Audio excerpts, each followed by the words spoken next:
Hi guys, welcome back sa aking channel, Pinas Reaction. So grabe, meron na naman tayong bagong video na i-react ngayong araw na ito.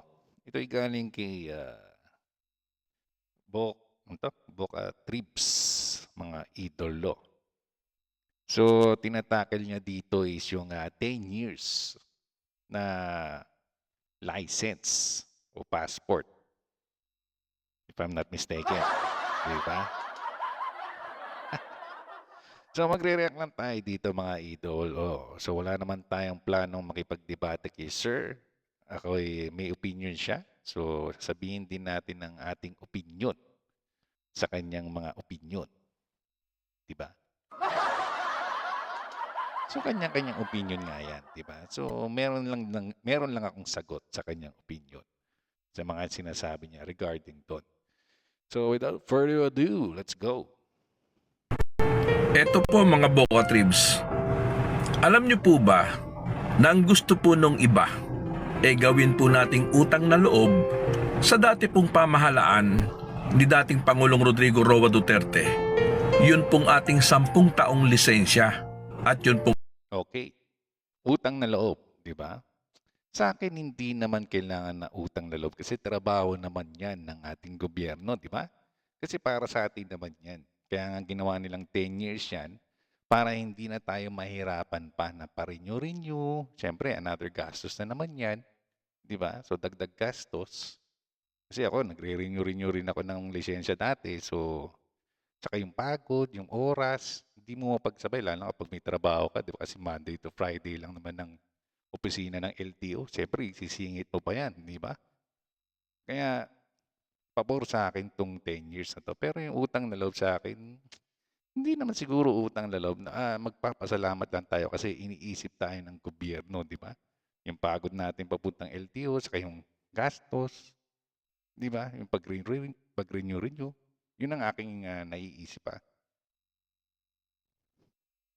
ating 10 taong passport. Alam niyo po ba na yan po isang Passport pala. hakbang para Rodrigo Roa Duterte. Yun pong ating 10 taong lisensya at yun pong ating 10 taong passport. Yun nga, so 10 taong lisensya sa 10 taong passport. Saka din, nakinabang din ako doon sa 10 years na passport. Kahit ngayon, hindi ko nagagamit ngayon ng pasaporte ko. Hindi na tayo nakakalayas eh. Di ba? Kaya ang napapakinabangan lang natin ngayon is yung 10 years nating lisensya. Pero at least, di ba? Kahit pa paano, matagal-tagal din natin magagamit yung pasaporte natin. Di ba? 10 years na rin yun. Kasi yun nga eh. First come, first serve dun sa ano eh, sa, di ba? Sa pila, sa pasaporte. Di ba? Yung iba dyan, ang aga-aga pumila, di ba? Tapos aabutin din ng hapon. Di ba? Kung paulit-ulit mong gagawin yun, di ba? Kung renew ka ng renew, at least to, sa 10 taon, di ba? Hindi ka na ganun mahihirapan na mag-renew. Dahil nga sa 10 taon na eh. Yung ating mga driver's license, saka yung ating pasaporte. Di ba? Sino bang di may gusto nun? Di ba? So, lahat tayo makikinabang dun. Kaya hindi ko lang alam kung ano yung issue ni Sir regarding doon. So, aalamin din talaga natin yun. Okay? Alam niyo po ba na yan po isang hakbang para po walang kitain ang ating bansa sa loob po ng 10 taon? Opo, sa akin po pabor sapagkat 10 taon po akong hindi magre-renew ng lisensya. Pero ito po ay pahirap sa ating bayan. Okay. So, pahirap daw ito sa ating bayan. Di ko magets kung paano naging siyang pahirap. Di ba? Kasi kung tutuusin, yung gagamitin mo sa pag-renew ng pag-renew ng lisensya natin, sa driver's license natin, pati sa ating pasaporte, magagamit natin sa ibang bagay, sa pagbili ng kung mga needs natin, di ba? So nakakatulong ka pa rin sa gobyerno. Sa anong pamamaraan? Siyempre, tax, di ba? So the more na ah, nilalabas mo yung pera mo, bumibili ka, nakakatulong ka sa gobyerno dahil sa tax na yun na makokolekta ng gobyerno natin doon sa establishment na pinagamitan mo ng pera. Di ba? Kaysa naman yung renew ka ng renew, mapapagod ka pa. Eh doon mo na lang idaan. Kung gusto mo, gumastos ka ng gumastos sana eh. Bili ka ng bili ng mga kung ano-ano eh, di ba? O basta kung anong gusto mong gamitin sa pera mo, gamitin mo, di ba? Doon makakatulong tayo sa ating gobyerno. Sa akin, ito'y tulong sa atin ng gobyerno. Iniisip tayo ng gobyerno nung panahon na yun para hindi tayo mahirapan, di ba? Napabalik-balik. Sa akin, hindi naman to kawalan sa gobyerno nga. Dahil nga yung pera na gagamitin mo pang renew, gastusin mo na lang sa iba. Di ba? It makes sense, di ba? Di ba? Kaya hindi ko mag-gets kung bakit siya magiging pahirap sa gobyerno. Kung ano ba yung tinutukoy niya ngayong gobyerno ni Marcos, walang makukuha. Di ba? Hindi naman lahat tayo, 100 million plus tayong Pilipino. Hindi naman nga sabay-sabay magbe-birthday, di ba? Sa birthday naman yung renewal ng mga yan. Di ba? O, ewan ko yung pasaporte, hindi ko ano, kung sa birthday din. Hindi yata. Nakalimutan ko na. Hindi ko na kasi nasisilip yung ating pasaporte. Nakatago na lang sa baul eh. Pero yung sa lisensya, sa birthday, hindi naman tayo sabay-sabay lahat may birthday. Di ba? So, sabihin natin 500, 1,000, 2,000. Di ba? Hindi naman kawalan siguro din yun. Yun nga, gamitin mo na lang yung pera mo sa paggastos. Di ba? Dito sa ating bansa. Para, yun nga, yung tax na makukolekta dun, yun ang maitutulong natin sa ating gobyerno. Di ba? Tingnan nyo po, noon pong 2022, nag-renew po ako ng lisensya. Ang atin pong papalit na pamahalaan po ni Pangulong Bongbong Marcos ay 6 na taon po lamang. Sa makatuwid, kung ako po ay nag-renew ng aking lisensya, noon pong 2022, magre-renew po muli ako sapagkat ito po ay 10 taon sa darating pong 2032. Sa makatuwid, ang pamumuno po ng papalit na pamahalaan po ni Pangulong Bongbong Marcos ay hanggang 2028 lamang. Sa makatuwid po pala, kung ako po at yun pong iba pang mga nag-renew ng lisensya mula po noong 2022, kung tayo po ay 1,000, di 1,000 po pala ang wala pong maiko-contribute sa atin pong pamahalaan sa loob. Hindi nga, gumastos kayo. 1,000 na yun, gumastos ng gumastos. Gamitin nyo yung pera nyo, di ba? Kung yung pang-renew nyo, di panggastos nyo na. Gamitin sa ibang bagay. Di ba? Parang nga, makatulong tayo. Yung mga tax nga. Di ba? Yun naman yun eh. Kaya hindi ko rin po gets kung bakit parang inaano nyo na pampahirap to sa gobyerno ni Marcos. Na walang kikitain ba ang gobyerno dahil lang doon? I don't think so po, sir. Kaya di ko alam kung saan po nanggagaling po yung sinasabi niyo po. Ako'y nagre-react lamang po sa inyong opinion o reaction regarding dito. Po ng 10 taon. At kung mapapansin niyo po mga Boca Tribes, yun pong mga nag-renew ng kanilang mga lisensya at passport noon pong nakaraang 2019, 2020 hanggang 2021 and 2022, sila po ay wala pong mga magiging contribution sa ating bayan sapagkat ang kanila pong contribution ay papatakpo ng 10 taon bago po sila mag-renew. Sa makatuwid po pala, tila po pala sadyang sinadya na hindi na walang pumasok na pera po sa ating pamahalaan sa loob po ng 10 taon. Okay. Hindi naman sinasadya yun. Sir, iniisip niya tayong mga Pilipino. Diba? Yun naman ang trabaho ng ating gobyerno.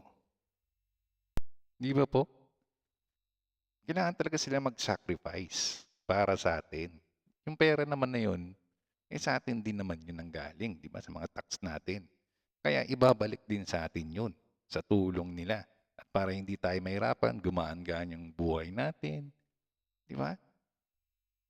Hindi na tayo mahihirapan. Yun ang nakikita ko. Kasi ako talaga, hirap na hirap din akong mag-renew talaga ng lisensya noon sa kaya ng ating pasaporte. Di ba? Scheduling pa lang, tapos matagal kang pipila. Di ba? Paulit-ulit na lang yun. Kada renew mo. At least ngayon, 10 taon na. Di ba? Kaya sa akin, hindi to pahirap sa ating gobyerno. Mas nakakabuti sa atin ito at tulong sa atin to ng gobyerno. Di ba? Ang maitutulong natin sa gobyerno maging mabuting mamamayan. Di ba po? Saka yun nga, kung may pera po kayo, gumastos po kayo ng mga pangangailangan nyo. Di ba? Sa araw-araw, gumagastos tayo ng mga pangangailangan natin, di ba? So, tulong na natin din yun sa gobyerno. Di ba? Napapaikot natin yung pera. At nagkakaroon sila ng koleksyon ng mga taxes natin. Di ba? Sa sweldo din natin, yan, sa mga pinabibili natin.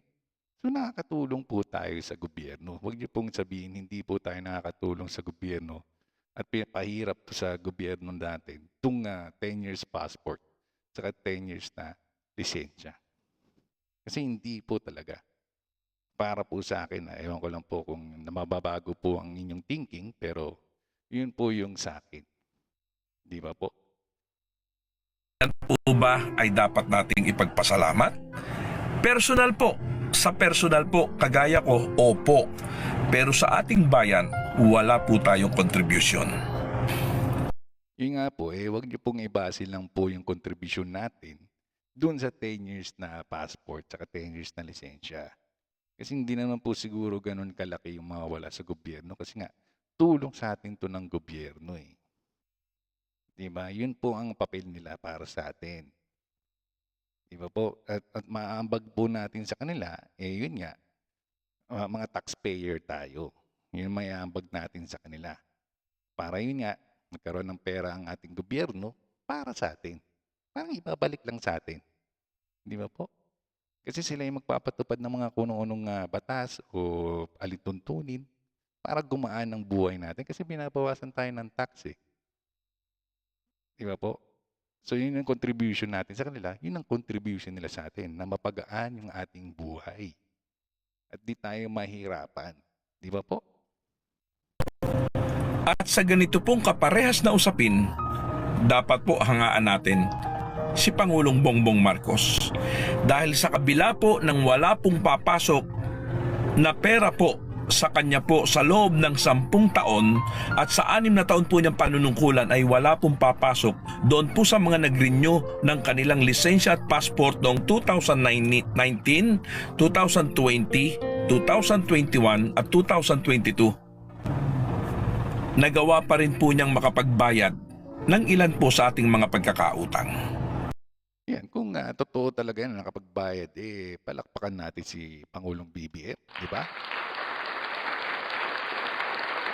Kasi kaya naman natin siya hinalal dyan, yung mga pangulo, kaya hinaalal natin yung mga pangulo na yan at binoto ko rin po siya.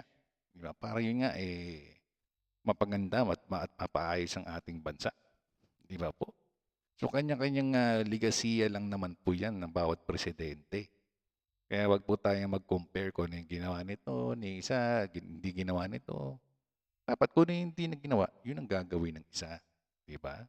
Para yun nga, kung ano yung magiging problema ng ating bansa, yun ang tutugunin nila. Di ba po? Hindi dapat pare-parehas ng ginagawa. Dapat may iba-iba silang ginagawa para yun nga. Kung ano yung mga nakikita nilang problema sa ating bansa, yun ang tutugunan nila. Di ba po? Tapos sasabihin niyo po, walang kwentang Pangulo, walang nagawa. Bakit ganon? Okay, ako hindi ko sinisiraan si Pangulong Marcos kasi binoto ko rin siya. Medyo nadidismaya lang ako talaga kasi nga yung unity nasira, di ba po? Yung continuity, pinangako niya, parang hindi naman nangyayari. Tapos, may paiba-iba siyang sinasabi. Ito yung sinabi niya noong una, tapos may iba na naman. Ang dami na kasing beses din na nangyari yun. Di ba parang, ano po ba talaga? Ano po ba talaga dapat paniwalaan namin? Ito pong unang sinabi nyo o yung pangalawang sinabi nyo? Di ba? Parang nalilito lang kami na parang walang isang salita, parang ganun. Yun lang naman nagiging problema ko kay BBM. Pero kung sa mga proyekto niya, good. Yung mga pabahay, yung mga ganyan. Di ba po? Kasi yun nga, yung nagaganap na corruption, hindi ko naman sinisisi sa kanya, pero sana makita niya to na mayroong nagaganap na corruption sa ibaba niya. Di ba? Hindi naman natin ipo-point out kay Marcos lang yan. Yung mga nasa baba niya. Sana masilip niya na mayroong nagaganap na focus-focus sa ating pera. Di ba? So dapat yun ang magiging natin, concern natin. Hindi lang yung 10 years na na yan, pasaporte, saka driver's license na yan. Kasi malit na bagay lang yan para sa akin. Pero yung sabi mo mga billion-billion na nawawala. O yung questionable. Hindi sabihin natin hindi nawawala, questionable lang. Di ba? Di ba? As a taxpayer din, saan napupunta yung pera natin? Yun lang ang question natin. Di ba? Kasi nga nagbabayad tayo ng tax para sa atin din. Para may magawa sa atin yung gobyerno. Pabalik sa atin. Di ba? Na makakatulong sa atin na magpapagaan ng buhay natin. Di ba? Pero yung kung makikita mo may nawawala, ay, paano naman tayo niyan? Di ba? Di ba po? Sige lang, sir. Kay Sir Boca Trips, sir. So, nirespeto ko po yung opinion nyo. Ito lang po yung aking sagot po. So, wala po tayong bad blood po dito. Yun po yung sa inyo. At ito po yung sa akin, sir. So, yun lang po ang aking reaction sa inyong video.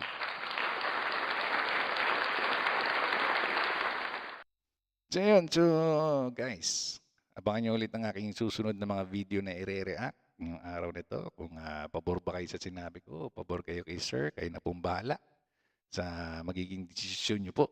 At may kanya-kanya nga po tayong mga opinion at paniniwala po, di ba po?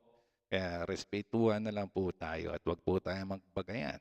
At dahil tayo kapwa mga Pilipino, ang iniisip lang natin ay ikabubuti ng ating bansa at ikabubuti natin pare-parehas in the future. Di ba po? So yun guys, maraming salamat po sa panonood. Ingat po tayo lagi. And God bless the Philippines. Bye-bye.